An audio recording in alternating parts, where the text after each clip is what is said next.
pathetically, that's what I see happening on the internet. I saw it happening before the internet with the left wing in Toronto, after 1989. So, there'd be people who, subscribe to a certain form of left-wing feminism and believe all pornography is evil, and then they're only friends with other left-wing feminists who believe pornography is evil. And over there in the other corner of the room, there are other left-wing feminists who actually think pornography is good and positive and okay. They're sex positive, or they have a different view of it, and they're only friends with other left-wing feminists who agree with them on that. These, tiny, counterproductive, ultimately, invidious and hateful groups of people cut off from everyone else, and most of their political energy, instead of in organizing to do something positive, goes into cutting themselves off from others.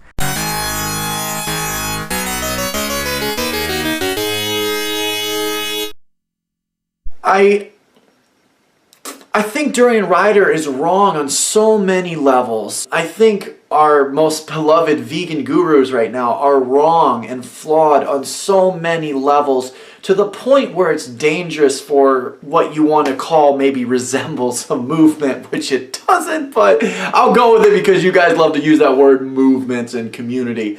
I think it is dangerous for our image when you got a guy like Durian Ryder basically telling people to drop out of university. I think it is dangerous when you got people like Freely the Banana Girl that, though she doesn't mean to, and I never heard her really talk much about, she hasn't denounced going to school much, maybe a few times, but whether intentionally or unintentionally, she has spawned all these, what I would call freely clones, whether they're in Australia or California, and just these, skinny women. Most of them are very average looking, and they want to kind of live that life of a vlogger and being vegan and receive some kind of fame, popularity, and, eventually money on YouTube. She's spawned these like clones that may be their only, contribution to veganism. When we really look back on it 5 years from now, 10 years from now, perhaps, their only contribution will have been that they discourage people from getting educations. And now we have, 5, 10, 15 years later, members of our, vegan community that did have the potential to be very influential, and because they did not go to school, and try to make it on YouTube, and now they're serving tables or working at Starbucks or, whatever the hell they got to do. I don't know. How is this going to look 5, 10, 15 years from now? I don't know.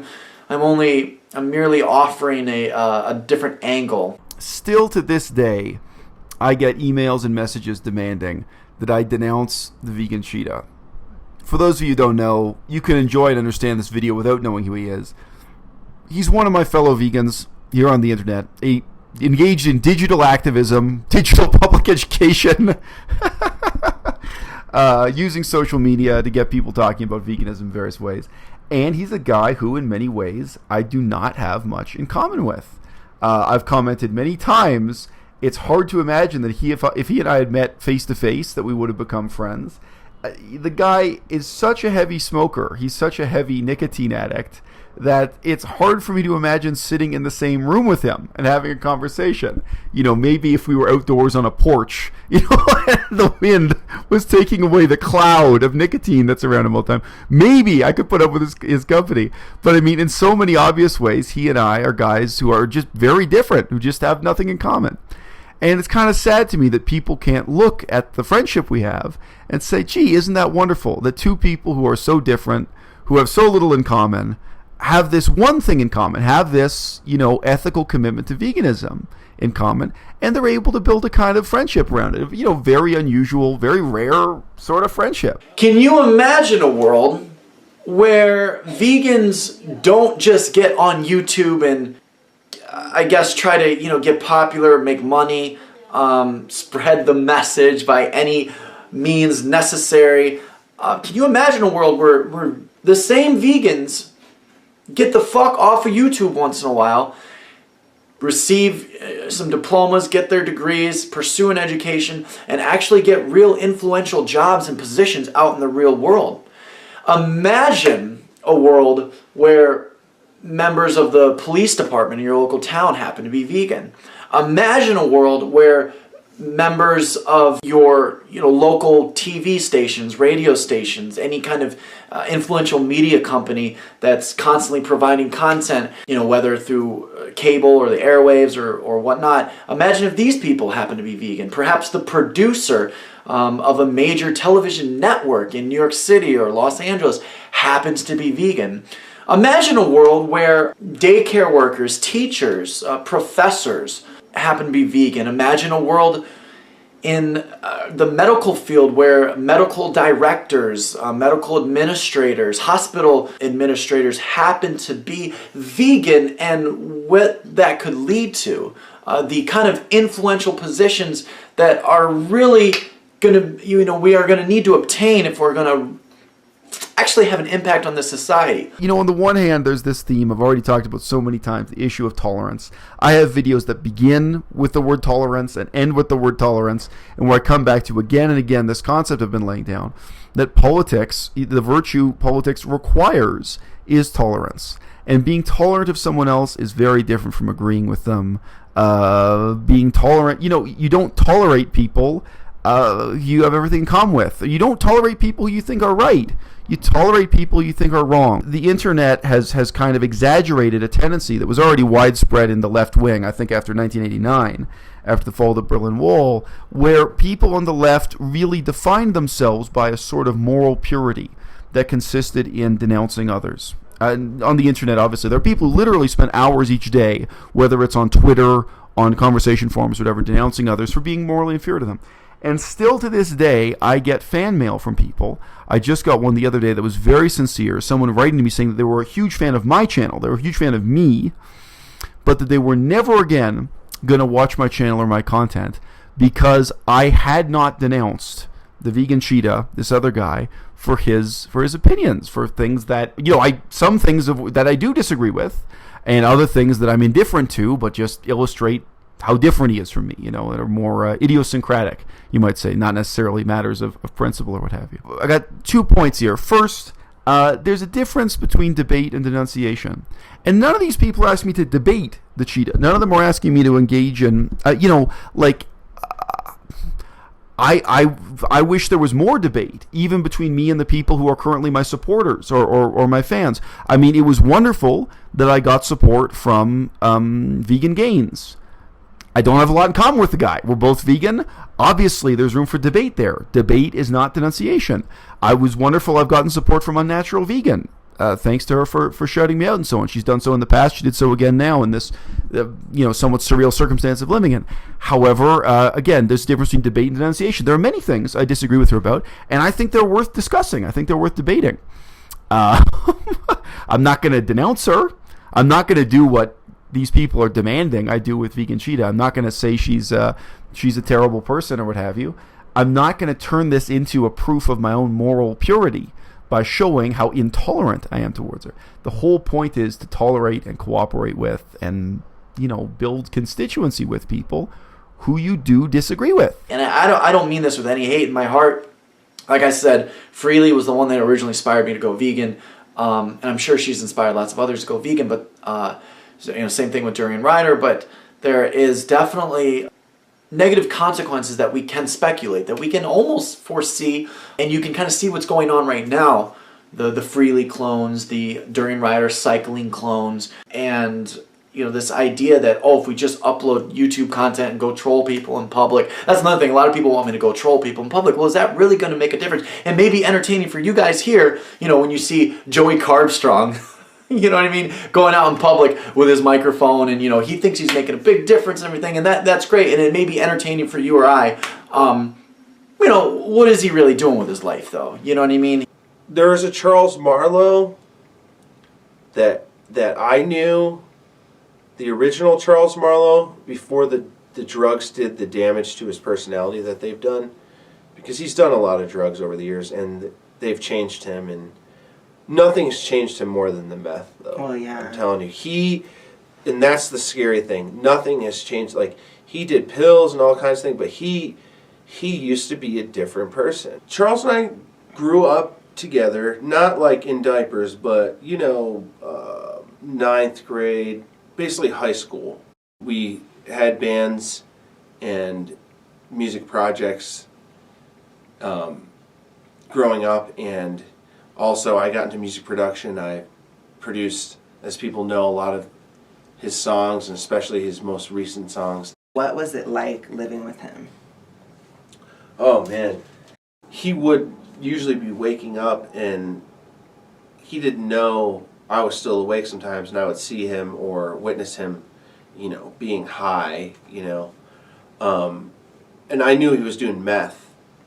It could have been cocaine or something, but I think he was doing meth. He didn't really ever sleep, It seemed like he slept basically about 4 hours a night. So that's one thing I'll say, that was weird. And I woke up to him rocking back and forth one morning, and he was like, I'm sorry, this is all a little bit scattered right now, but I woke up, you can edit this part, but I woke up one morning, he was rocking back and forth and shivering, but it was like 105 degrees out, and he had this blanket wrapped around, and he was like shivering on the couch, and I woke up because he was going like, he was like, doing this really weird, I've never seen anyone do anything like that. His mental capacity Yeah. deteriorated throughout all of last year. He used to be actually kind of smart, and it's gone. The whole point is to tolerate and cooperate with and, build constituency with people who you do disagree with. You're not trying to build a fanatical, puritanical religious movement. You're trying to build a broad-based coalition where, to different degrees you interact with and cooperate with people.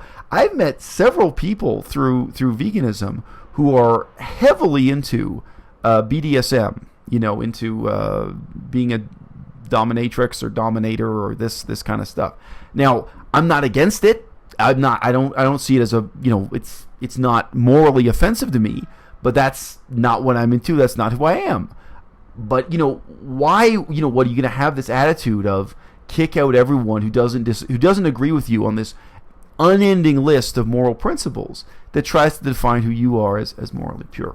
People like this are so close-minded that when I ask these questions and when I call people out, they're going to leave negative comments on my channel. Joey and I used to be pretty tight, as far as being on YouTube, and him living in Australia and me in New York, as tight as you can be, I guess, and completely denounced me. Not only in his vlog, had his bitch boy Glucose Network call me a cocksucker, faggot, or something like that. Not only did that, but denounced me in the comment sections, and it's because they're very closed-minded people. And I don't mean to generalize Adelaide, but it is the Adelaide crowd that I guess brings this level of immaturity, negativity. It's not every vegan from Adelaide, but it is the vegans that live in Adelaide. That's it didn't start in California, and it didn't start in New York.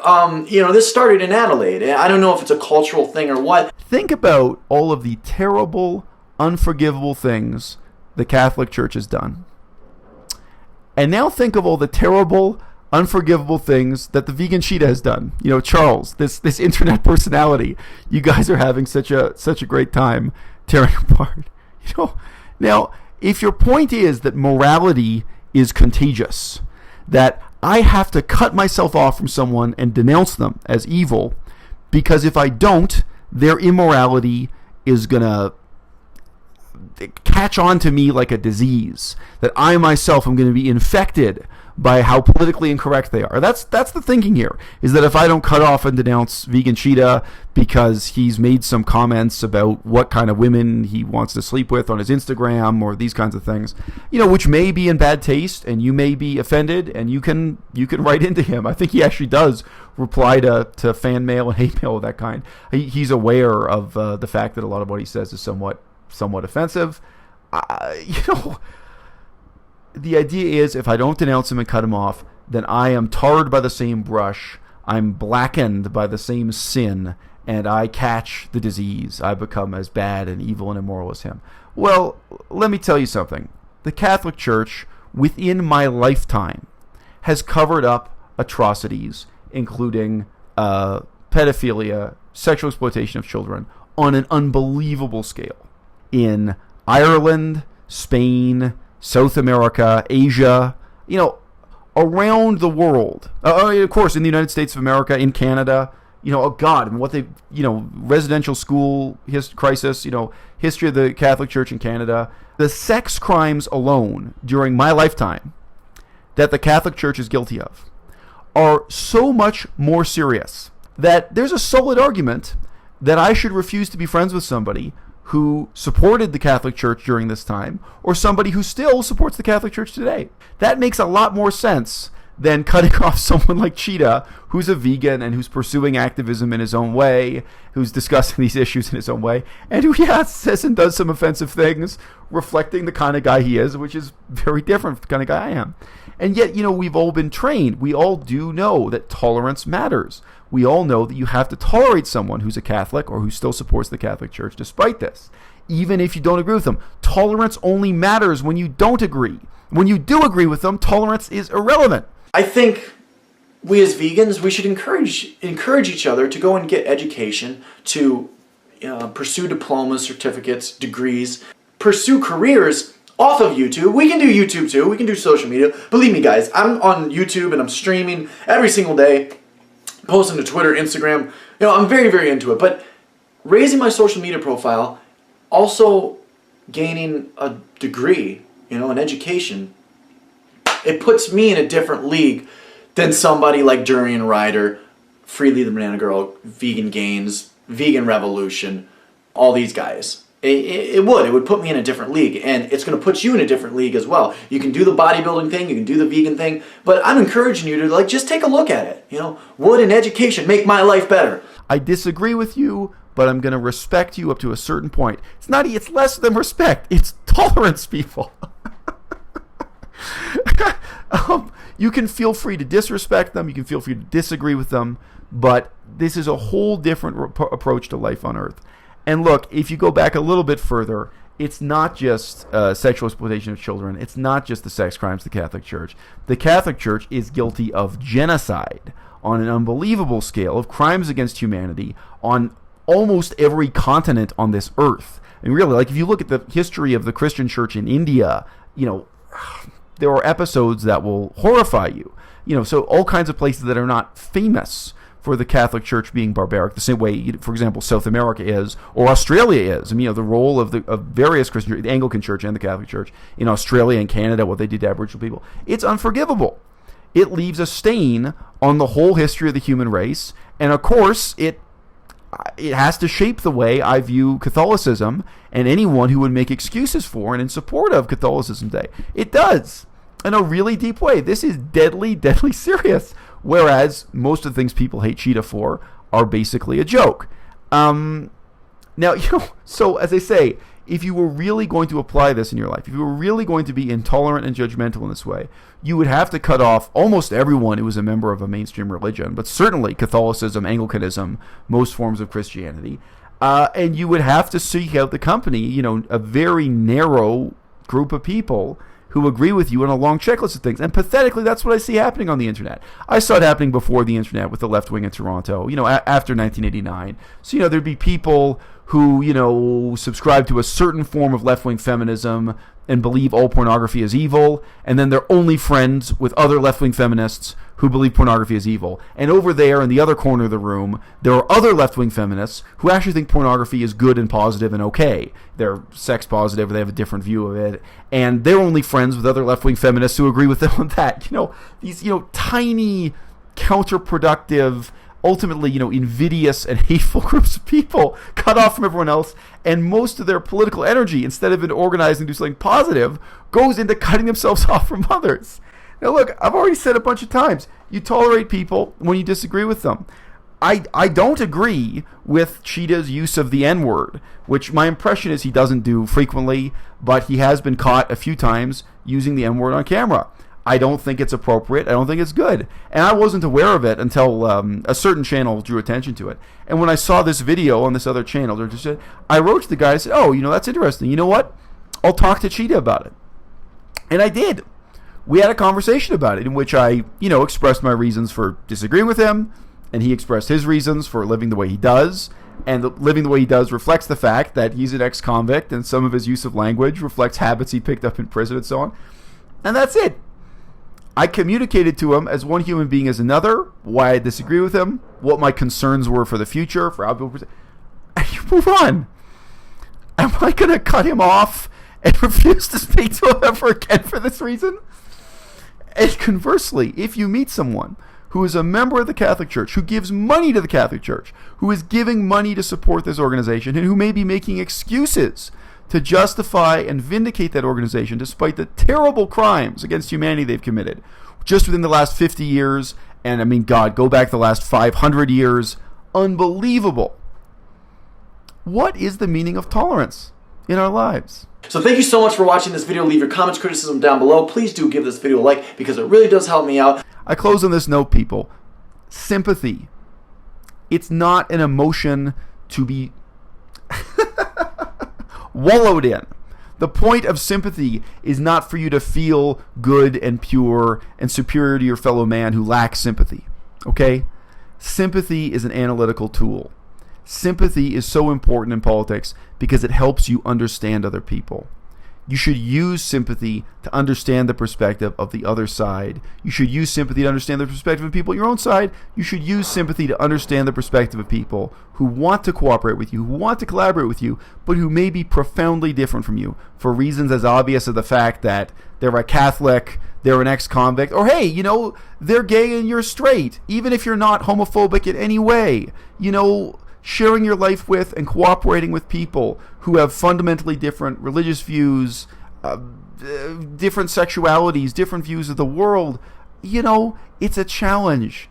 But I'm telling you guys, it's worth doing.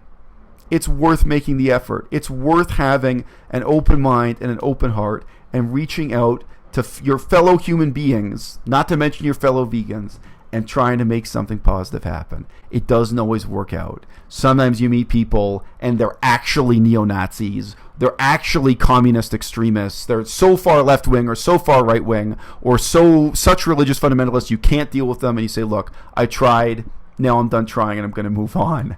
But the reality is we live in a society that's built on a history of colonialism, genocide, war, oppression, slavery.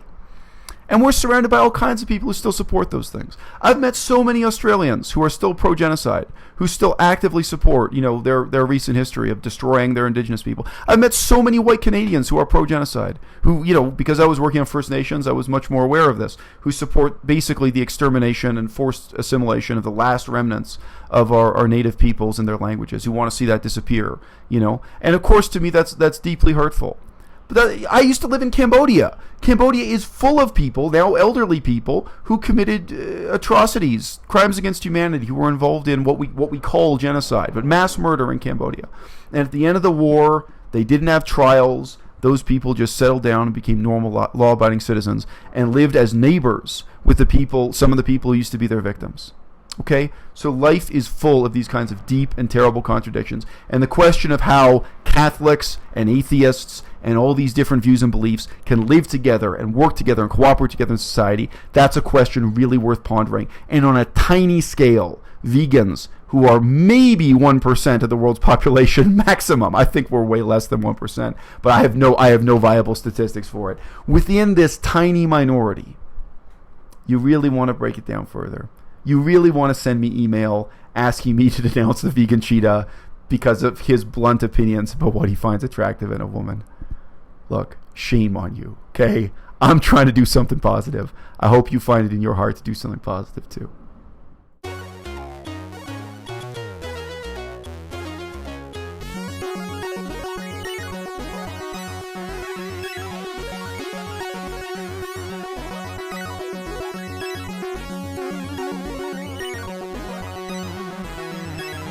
Maybe we can practice doing the puppet show together. Yes, that's all I needed. I need it all.